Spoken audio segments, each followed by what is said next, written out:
Bienvenidos a nuestra lectura y comentarios del domingo. Estamos ya por celebrar en el domingo 15 del tiempo ordinario. Y en esto pues hemos venido haciendo lectura del texto del Evangelio según San Lucas y nos quedamos con las misiones. Primero la misión que presentó de los 12, fueron y regresaron y le contaron cómo les había ido en la misión. Y lo segundo fue los 70 misioneros, o 72, que también son enviados a ir a preparar el ambiente a donde Él va a ir. Una vez que se han planteado ya las dos misiones, ¿qué es lo que ellos tienen que ir a enseñar o a ir a trabajar? ¿Qué es lo que a Jesús le interesa? Pues les dan las lecciones y tendremos ciertamente aquí lo que le llamamos las características del reino de Dios. Entre estos textos que vamos a ir leyendo en estos domingos, destacamos estas primeras tres características.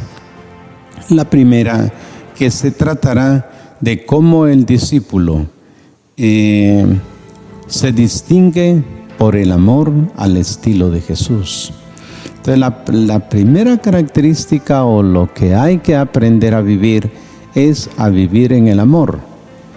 El Hijo de Dios, vive en esta comunión eterna. Y quisiera también que los discípulos entren en este espíritu de comunión con Dios Padre, Dios Hijo y Dios Espíritu Santo. Crear pues el ambiente de esta nueva familia que se va a integrar a un amor que es superior al amor humano. Y por esto nos planteará la parábola del buen samaritano.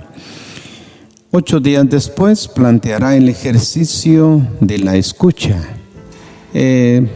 Pondrán modelos, ¿verdad? Los modelos son Marta y María. ¿Cómo escuchamos la palabra de Dios? Bien como María, bien como Marta. Ahí estará pues el modelo, paradigma de lo que debe ser la escucha atenta de la palabra. Y tercero, pues 15 días de hoy en 15 estaremos considerando el ejercicio de la oración.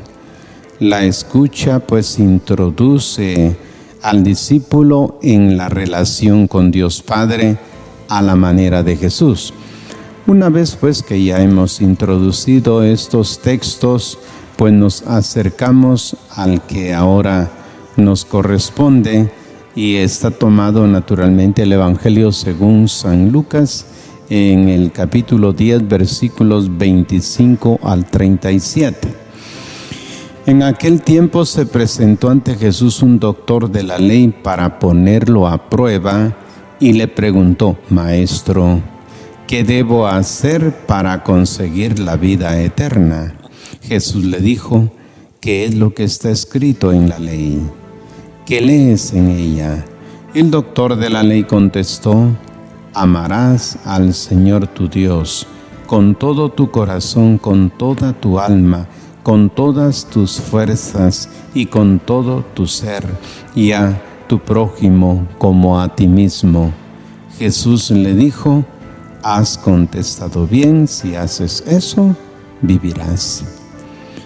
El doctor de la ley, para justificarse, le preguntó a Jesús: ¿y quién es mi prójimo?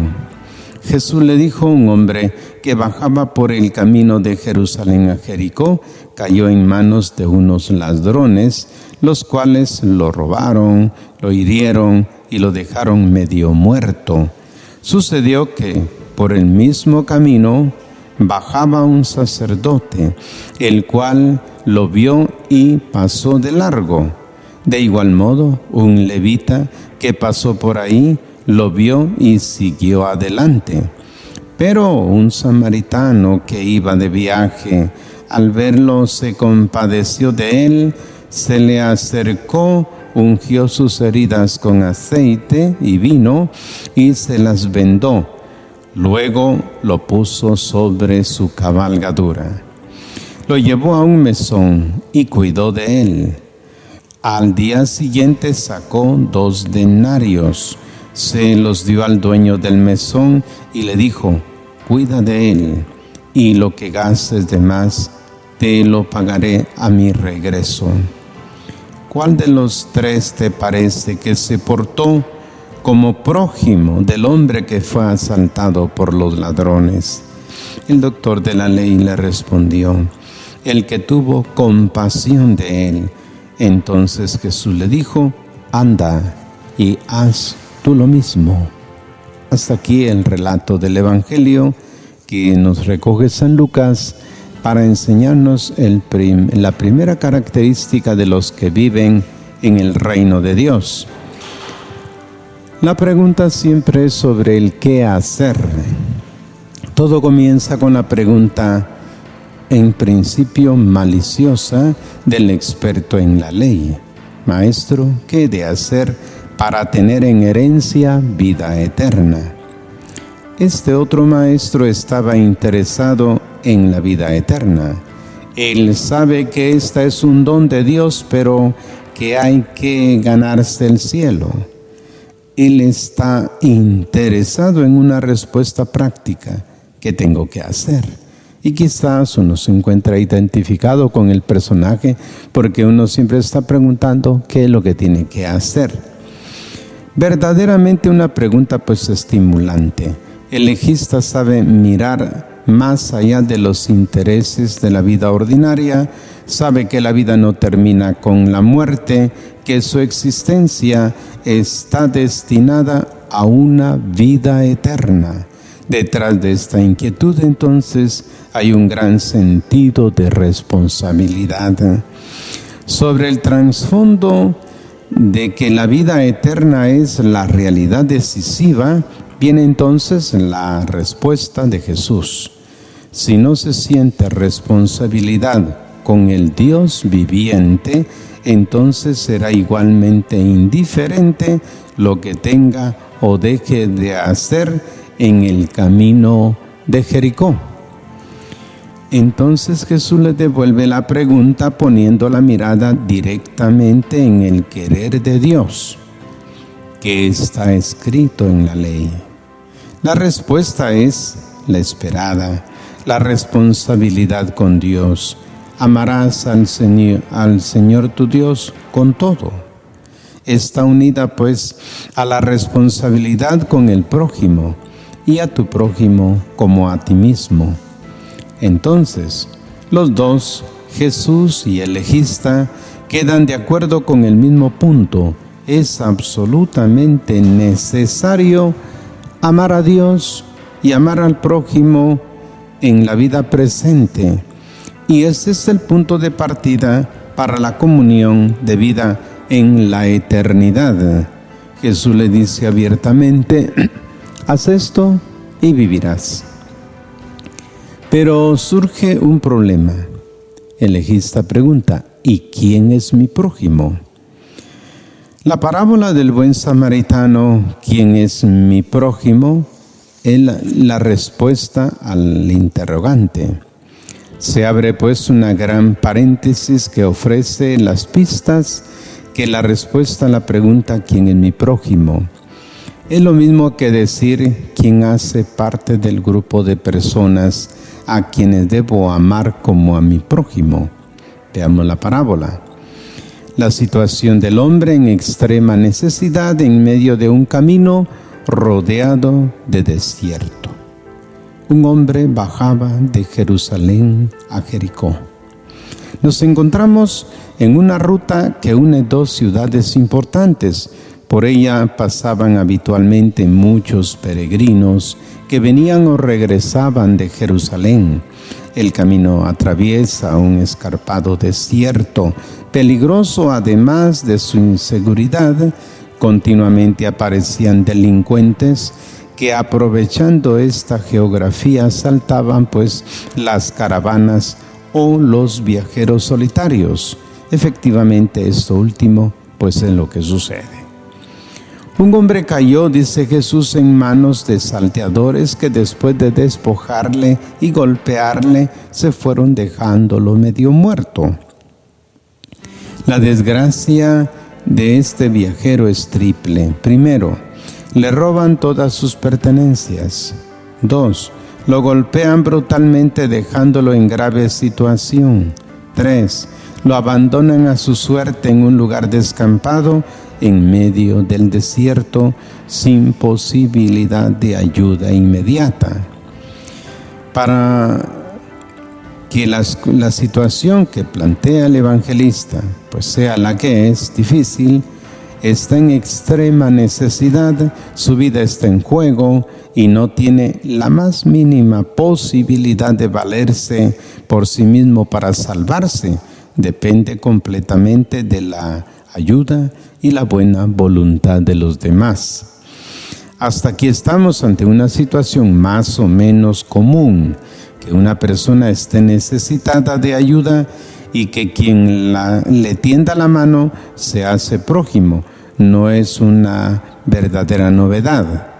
Sin embargo, el punto más grave no ha sido contado. Ayudar a este hombre implica, primero, poner en riesgo la propia vida, ya que detenerse es exponerse al mismo peligro. 2, ser capaz de cambiar los planes personales del viaje. El tipo de compromiso que exige la ayuda a este hombre se sale pues de lo habitual. Pero los dos primeros viajeros pasan de largo. Los primeros oportunidades de ayuda en el camino solitario dejan ver no solo la difícil situación en la que se encuentra el hombre herido, sino también lo que implica ayudarlo. Estos prefieren seguir de largo. Dice, casualmente bajaba por aquel camino un sacerdote y al verle dio un rodeo. De igual modo, un levita que pasaba por aquel camino y lo vio y dio también un rodeo. Como lo destaca la narración, el hecho es que ellos ven, pero cuando se percatan de lo que implica el ayudarlo, optan por seguir en su comodidad personal, se desvían un poco y pasan de largo. ¿Quiénes son estos dos que no le tienden la mano al moribundo abandonado? Que se diga expresamente que el primero es en negar la ayuda sea un sacerdote es grave. Probablemente sea uno de estos sacerdotes al estilo del sacerdote Zacarías, que después de prestar su servicio sacerdotal en el templo regresaba a su casa ubicada en otra población. De hecho, hoy sabemos pues que Jericó era una de las ciudades que más tenía casas de sacerdotes. El levita pertenecía a una categoría sacerdotal inferior, pero era miembro de una prestigiosa élite en la sociedad judía de la época. Los levitas eran los responsables del esplendor de la liturgia y de la vigilancia en el templo. Eran pues muy respetados. ¿Por qué no prestan ayuda? Hay diversas explicaciones. Una, en caso de que hayan pensado que el hombre ya estuviera muerto, para evitar la impureza por el contacto con el cadáver. 2, para no exponerse también a ser asaltados. 3, porque la situación era tan grave que no se sentían en condición de poder ayudarlo. Las consecuencias para la economía personal pues eran grandes. Cualquiera que sea la razón, el hecho es que estos dos hombres que pasan al lado del herido son incapaces de un acto de amor que implique riesgos y para ello encuentran buenas excusas. Es todo lo contrario de lo que Jesús hacía. Para salvar a un hombre no tenía barreras. Si era preciso, violaba incluso la ley del sábado. La parábola deja entender, por tanto, para el sacerdote como para el levita, la preocupación por su propia seguridad y por la realización de los planes que llevaban en mente resultó más fuerte que la compasión por este hombre agonizante y abandonado a su suerte en el camino. Para ellos, el amor al prójimo no es común a sí mismos. Pero encontramos la mano tendida de un enemigo, el buen samaritano. Frente a las dos ayudas negadas, dos ocasiones perdidas, cobra mayor relevancia la buena acción que realiza el tercer viajero, un samaritano. Él actúa de modo ejemplar, pone todos sus intereses personales en un segundo plano y se concentra totalmente en la salvación de la vida del herido en el camino. El samaritano no ve otra cosa que la necesidad del hombre que está sangrando en el suelo. Pero ¿quién es este personaje? Pero un samaritano que iba de camino. Como se ha dicho, se trata de un samaritano.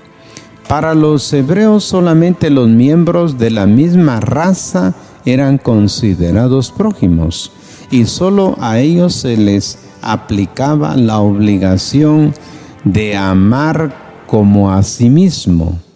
Pero el que aquí aparece no es judío, más aún, desde el punto de vista judío era considerado pues como un enemigo. Por razones históricas en aquellos tiempos, las relaciones entre ellos no eran buenas, como de hecho ya comprobamos cuando leímos 9:53, cuando subiendo a Jerusalén, Jesús pasó por Samaria, pero no le recibieron porque tenía intención de ir a Jerusalén. Así también con el Evangelio según San Juan, cuando se habla de la mujer samaritana, dice: ¿cómo tú, siendo judío, me pides de beber a mí que soy samaritana? Cuando en la parábola se menciona el samaritano, inevitablemente viene a la mente la enseñanza sobre la ayuda del enemigo que Jesús le había predicado solemnemente a sus discípulos en el Sermón de la Montaña. Pero yo les digo a los que me escuchan: amen a sus enemigos, hagan el bien a los que los odian. ¿Qué hace el samaritano? Llegó junto a él y al verlo tuvo compasión. Él tuvo compasión, la conmoción interna que siente frente al herido es similar a la de Jesús frente a la viuda de Naín en el funeral de su único hijo.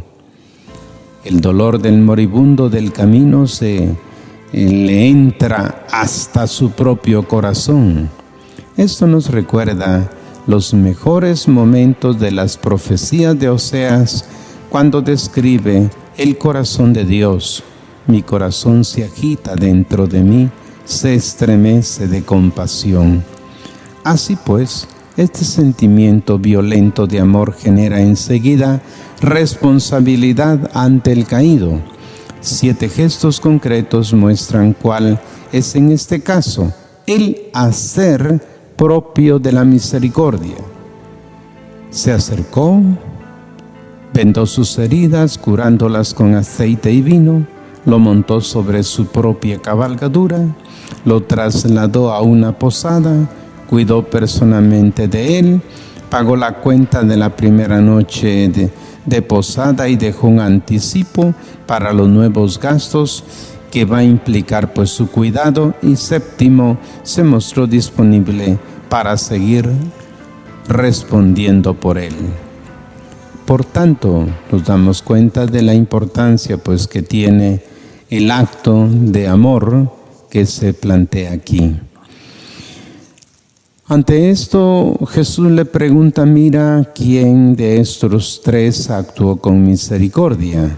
Evidentemente, el legista respondió: al tercero. Y Jesús le dice: pues haz tú lo mismo. también nosotros nos sentimos interpelados pues al contemplar este cuadro del buen samaritano, sabiendo pues que el principio de fe es crear pues la comunidad para que se viva el reino de Dios. Pues también debemos considerar la importancia que tiene el aprender a amar a nuestro prójimo, porque el amor traspasará los linderos de la muerte y entraremos a vivir en el amor en la eternidad. Gracias pues por su atención, y si Dios lo permite, también dentro de 8 días estaremos comentando el Evangelio Dominical.